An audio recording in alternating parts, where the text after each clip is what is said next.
बलमा दौड़िया में। Anshu recording studio मथुरी बाजार कुशीनगर। अरे बलमा हीरो लागेले सखिया रे काला दौड़िया में, सखिया रे काला दौड़िया में। अरे बलमा हीरो लागेले सखिया रे काला दौड़िया में, दौड़िया में। अरे मनवा करेला सखी, अरे मनवा करेला सखी हम छुपाई के नजरिया में।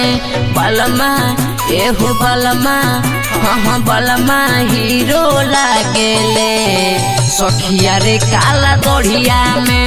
सजनवा हीरो लागेले सखिया रे काला दौड़िया में। बलमा दौड़िया में।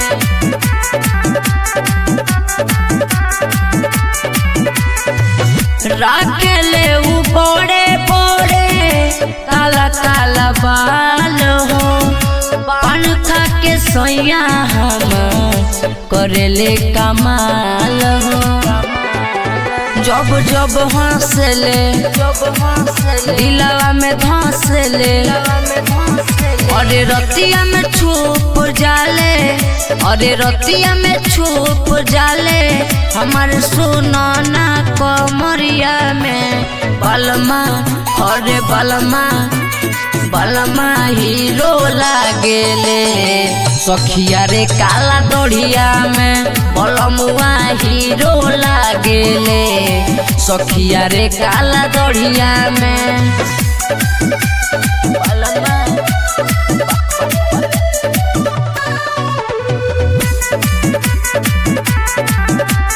दौड़िया में। पियावा के लूक बाटे सबका से हट के, रात भर प्यार करे पूरा में लिपट के। लौकी के बिना मुश्किल बजीना, अरे बढ़िया लागेले शिवा, अरे बढ़िया लागेले बिकी श्याम के पौजरिया में। बलमा अरे बलमा, बलमा हीरो लागेले सखिया रे काला दौड़िया में। बलमुआ हीरो लागेले सखिया रे काला दौड़िया में।